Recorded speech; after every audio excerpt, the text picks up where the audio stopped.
Hi, എല്ലാവർക്കും സ്മിതാസ് cooking വേൾഡിലേക്ക് സ്വാഗതം. ഇന്ന് ഉണ്ടാക്കുന്നത് ഒരു കറിയാണ്.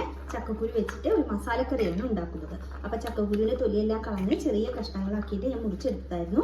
കഴുകി വൃത്തിയാക്കി എടുത്തതാണ്. അപ്പോൾ അത് ഞാനൊരു മണ്ണിൻ്റെ ചട്ടിയിലേക്ക് ഇട്ട് കൊടുത്തിട്ടുണ്ട്. പിന്നെ ഇതിലേക്ക് കുറച്ച് ചുവന്നുള്ളി കൂടി ആവശ്യമാണ്.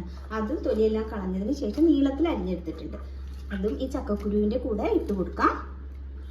ഇതിലേക്ക് ഒരു നുള്ളു മഞ്ഞൾപ്പൊടിയും ആവശ്യത്തിനുള്ള ഉപ്പും കൂടി ചേർക്കാം. പിന്നെ വേവുന്നതിന് ആവശ്യമായിട്ടുള്ള വെള്ളം കൂടി ചേർത്ത് കൊടുക്കണം കേട്ടോ. ചക്കക്കുരുവിൻ്റെ വേവിനനുസരിച്ച് വേണം വെള്ളം ചേർത്ത് കൊടുക്കാൻ. ഇതിന് നല്ല വേവുണ്ട്, അപ്പം ഞാൻ കുറച്ച് വെള്ളം കൂട്ടി വെച്ചിട്ടുണ്ട്. നന്നായിട്ടൊന്ന് ഇളക്കി കൊടുക്കാം. എന്നിട്ട് അടച്ചു വെച്ച് വേവിക്കാം. ചക്കക്കുരു വെന്ത് വരുമ്പോഴേക്ക് നമുക്ക് ഇതിലേക്ക് ഒരു മസാല തയ്യാറാക്കണം. അതിന് വേണ്ടിയിട്ട് ചീനച്ചട്ടി വെച്ചിരുന്ന് അതിലേക്ക് കുറച്ച് വെളിച്ചെണ്ണ ഒഴിച്ചു കൊടുത്തിട്ടുണ്ട്. ഒരു മുറി നാളികേരമാണ് എടുത്തിട്ടുള്ളത്. അതുകൂടി ഒന്ന് ചേർത്ത് കൊടുക്കാം. ഒരു ടീസ്പൂൺ പെരിഞ്ജീരകമാണ് എടുത്തിട്ടുള്ളത്. അതുകൂടി ചേർത്തിട്ട് ഒന്ന് വറുത്ത് ചുവന്ന കളറൊന്നും ആവേണ്ട ആവശ്യമില്ല. ചെറുതായിട്ടൊന്ന് കളർ മാറി വന്നാൽ മാത്രം മതി. അല്ലാതെ ബ്രൗൺ കളർ ആവേണ്ട ആവശ്യമൊന്നുമില്ല. നാളികേരത്തിൻ്റെ കളർ ചെറുതായിട്ടൊന്ന് മാറി വന്നിട്ടുണ്ട്. ഇത് മതിയാവും. ഇതിലേക്ക് നുള്ള് മഞ്ഞൾപ്പൊടി കൂടി ചേർത്തിട്ടുണ്ട്. എന്നിട്ട് വീണ്ടും ഒന്നുകൂടി ഒന്ന് ഇളക്കി കൊടുക്കാം. പൊടികൾ ചേർക്കുമ്പോൾ ഫ്ലെയിം എല്ലാം നന്നായിട്ട് കുറച്ച് വെച്ചതിന് ശേഷം വേണം ചേർത്ത് കൊടുക്കാൻ. ഒരു ടേബിൾ സ്പൂൺ മല്ലിപ്പൊടി, എരിവിന് ആവശ്യമുള്ള മുളക് പൊടി വേണം ചേർത്ത് കൊടുക്കാൻ. ഞാനിപ്പോഴൊരു 3/4 ടേബിൾ സ്പൂൺ മുളക് പൊടിയാണ് ചേർത്തിട്ടുള്ളത്. നന്നായിട്ടൊന്ന് ഇളക്കി കൊടുത്തതിന് ശേഷം ഫ്ലെയിം ഓഫ് ചെയ്യാം. എന്നിട്ട് വേറൊരു പാത്രത്തിലേക്ക് മാറ്റി വെക്കാം.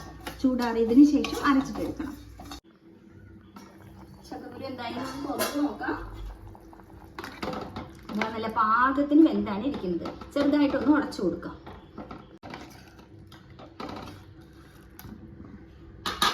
ഇതിലേക്ക് നമുക്ക് അരപ്പ് ചേർത്ത് കൊടുക്കാം.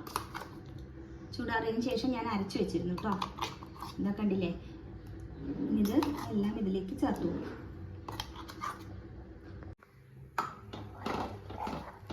ഇളക്കി യോജിപ്പിച്ചെടുക്കാം. നല്ലോണം തിളച്ച് വരണം കേട്ടോ. ചാനൽ ആദ്യമായിട്ടാണ് കണ്ടെങ്കിൽ സബ്സ്ക്രൈബ് ചെയ്യാൻ മറക്കരുത്. തൊട്ടടുത്തുള്ള ബെല്ലൈക്കൺ കൂടി ഒന്ന് ക്ലിക്ക് ചെയ്യുമ്പോൾ 3 ഓപ്ഷൻ കാണാം. അതിൽ ഓൾ വേണം സെലക്ട് ചെയ്യാൻ. എങ്കിൽ മാത്രമേ ഞാൻ പുതിയ വീഡിയോ അപ്ലോഡ് ചെയ്യുമ്പോഴേ നോട്ടിഫിക്കേഷൻ ലഭിക്കുകയുള്ളൂ. കറി നല്ലോണം തിളച്ച് കുറുകി വന്നിട്ടുണ്ട്. ഇത് മതിയാവും. ഫ്ലെയിം ഓഫ് ചെയ്യാം. ഈ കറിയിലേക്ക് താളിച്ച് ചേർക്കാം കേട്ടോ. കുറച്ച് വെളിച്ചെണ്ണ ഒഴിച്ചു കൊടുത്തിട്ടുണ്ട്. ചൂടായ വെളിച്ചെണ്ണയിലേക്ക് ചെറുതായി വരുന്ന ചുവന്നുള്ളി, കറിവേപ്പില ചേർക്കാം.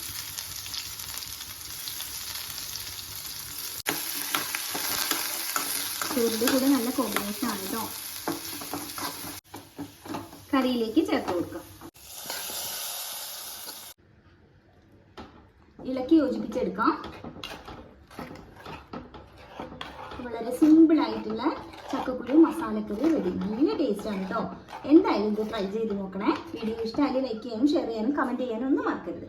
താങ്ക്